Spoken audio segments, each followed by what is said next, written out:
Lectura del Santo Evangelio según San Lucas, capítulo 11, versículos del 14 al 23. En aquel tiempo estaba Jesús echando un demonio que era mudo. Sucedió que apenas salió el demonio, empezó a hablar el mudo. La multitud se quedó admirada, pero algunos de ellos dijeron: por arte de Belcebú, el príncipe de los demonios, echa a los demonios. Otros, para ponerlo a prueba, le pedían un signo del cielo. Él, conociendo sus pensamientos, les dijo: todo reino dividido contra sí mismo va a la ruina, y cae casa sobre casa. Si pues también Satanás se ha dividido contra sí mismo, ¿cómo se mantendrá su reino? Pues ustedes dicen que yo echo los demonios con el poder de Belcebú. Pero si yo echo los demonios con el poder de Belcebú, sus hijos, ¿por arte de quién los echan? Por eso, ellos mismos serán sus jueces. Pero si yo echo los demonios con el dedo de Dios, entonces es que el reino de Dios ha llegado a ustedes. Cuando un hombre fuerte y bien armado guarda su palacio, sus bienes están seguros. Pero cuando otro más fuerte lo asalta y lo vence, le quita las armas de que se fiaba y reparte su botín. El que no está conmigo está contra mí. El que no recoge conmigo desparrama. Palabra del Señor. Gloria a ti, Señor Jesús. Cuando ocurre algo con lo que no estamos de acuerdo, muchas veces tratamos de explicarlo con un razonamiento que juzga o denigra al otro. Esto habla más de nosotros mismos que de la misma persona que estamos criticando. Esto le pasaba a los fariseos. Trataban de explicar una situación frente a la cual se sentían amenazados. Alguien que con autoridad y sin ser esa la intención estaba tomando protagonismo.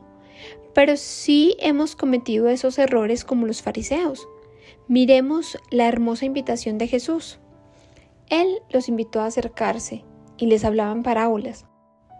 Entonces hoy nos invita a acercarnos y a enseñarnos la verdad de modo que no andemos en la oscuridad sino en la luz. Vamos a ahondar hoy en la respuesta de Jesús frente a la suposición de los fariseos.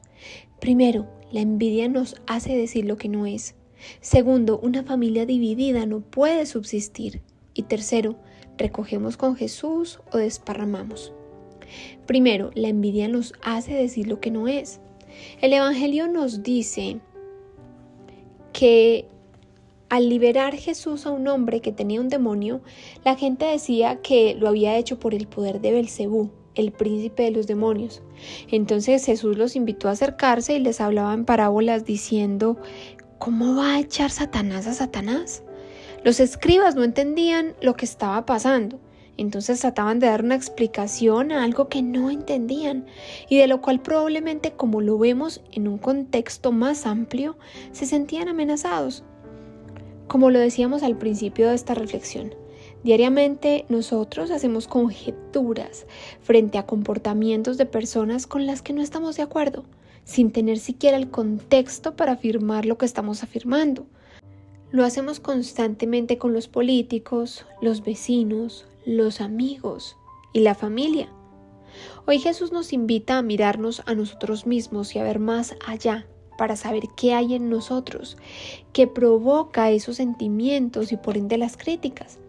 Dice en Santiago 3, 14 al 16, pero si ustedes dejan que la envidia les amargue el corazón y hacen las cosas por rivalidad, entonces no tienen de qué enorgullecerse y están faltando a la verdad. Porque esa sabiduría no es la que viene de Dios, sino que es sabiduría de este mundo, de la mente humana y del diablo mismo.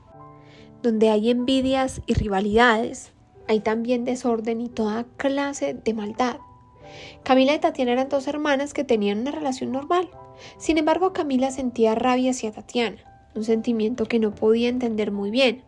Camila tenía una personalidad más relajada, Tatiana solía ser más ordenada con sus decisiones. Camila decía que Tatiana era psicorrígida y que era exagerada y no disfrutaba la vida. Toda su vida había sido comparada por sus padres con Tatiana, quienes la persuadían a ser como ella. En el fondo de las críticas, Camila sentía envidia hacia su hermana y lo que ella conseguía. Y ese sentimiento no le dejaba ver sus propias fortalezas, ni amar a su hermana con libertad, sin prejuicios y críticas. Camila empezó un camino de acercamiento a Dios y se dio cuenta de que ese sentimiento hacia su hermana no estaba bien, pero era algo que aunque era consciente no podía cambiar. Así que mientras se acercaba más a Dios y a su palabra, le pedía que le transformara esa rabia en amor. Segundo, una familia dividida no puede subsistir. Entonces Jesús, en respuesta al comentario de los escribas, sigue diciendo que Satanás no se va a hacer la guerra a él mismo, que un reino dividido internamente no puede subsistir. Nuestra familia es como un reino en el que tenemos una autoridad, unas normas que seguir. Recibimos y también damos para que ese reino familiar funcione correctamente. Hoy analicemos a nuestras familias. ¿Están unidas? ¿Divididas? ¿Trabajan por intereses comunes o cada quien tiene sus propios intereses? Un padre que busca solo divertirse con sus amigos por encima del bienestar de su familia. Una madre que busca sus propios intereses por encima de los de su familia. Unos hijos que piensan solo en irse de fiesta sin tener en cuenta la opinión y permiso de sus padres. Hermanos que pasan por encima de otros para lograr sus propios objetivos, padres o madres que abandonan a sus hijos al cuidado de sus abuelos para hacer sus propias vidas, son ejemplos de familias divididas que no pueden subsistir. Dios, quien ama a las familias, no las quiere divididas. Pensemos más en darnos los unos a los otros, en no pensar solo en nosotros mismos, pues ese modo de pensar divide. Por ejemplo, un esposo que llega a casa y encuentra a su esposa estresada con sus hijos pequeños tiene dos opciones. ¿Piensa en su propio bienestar encerrándose en su estudio a ver el celular o renuncia un poco a sí mismo comprendiéndola y permitiéndole un descanso, poniéndose a jugar con sus hijos y tratando a su esposa con amor? ¿Qué da mejor resultado? Tatiana había emprendido un negocio. Camila veía cómo toda su familia admiraba y hablaba bien de su hermana. Decía estar contenta, pero en el fondo sentía esa aversión hacia su hermana. Con el paso de los meses, el negocio de Tatiana empezó a ir mal. Camila fue a visitarla un día tratando de mejorar su relación con ella. Se dio cuenta que el servicio al cliente no era algo muy fuerte en el negocio de su hermana, así que decidió ayudarle con eso. Camila era muy extrovertida y en esos temas era experta. Cuando salía de su trabajo, seguía para el negocio de su hermana Tatiana para darle la mano. Todo iba mejorando, tanto el negocio como la relación entre ambas. Cierto día, en medio de un café, Camila tuvo oportunidad de contarle a Tatiana lo que había sentido durante gran parte de su vida y cómo Dios estaba sanando. También admitió la admiración que sentía hacia ella. Ese día Camila se sorprendió al escuchar a su hermana sobre el amor y la admiración que también sentía hacia ella. A partir de ese momento su relación cambió de forma positiva. Allí el Señor había hecho su obra uniendo a una familia dividida. Y tercero, ¿recogemos con Jesús o desparramamos? Termina en el Evangelio de hoy diciendo Jesús: el que no está conmigo está contra mí, el que no recoge conmigo desparrama. ¿Qué podemos recoger cuando estamos con Jesús? En Juan 15:5 el mismo Jesús nos dice: yo soy la vid y ustedes son las ramas. El que permanece unido a mí y yo unido a él da mucho fruto, pues sin mí no pueden ustedes hacer nada. Imagina tu vida recogiendo los frutos de permanecer con Jesús. Imagina tus relaciones con más frutos de amor, paz, paciencia, gozo, amabilidad, bondad, fidelidad, humildad, dominio propio. Fuimos hechos por Dios y para Dios. Dios nos ha creado para Él y cuando vivimos sin Él estamos divididos y destinados a la miseria. Lejos de Él no recogemos el fruto que Dios espera que demos.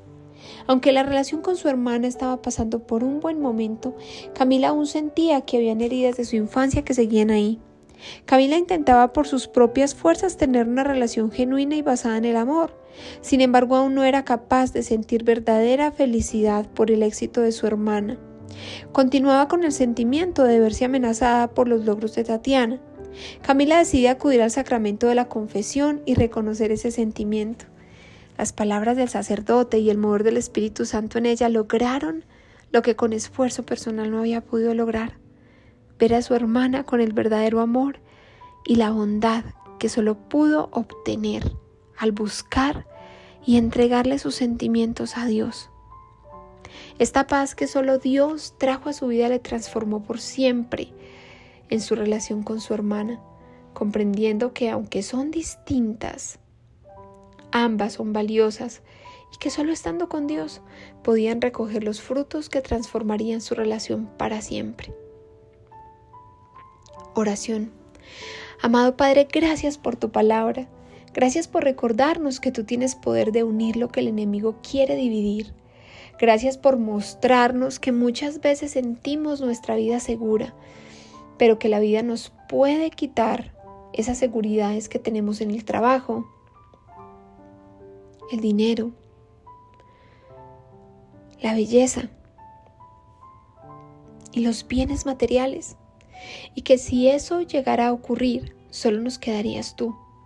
Entonces ayúdanos desde ahora a tener presente que tú debes ser nuestra mayor seguridad.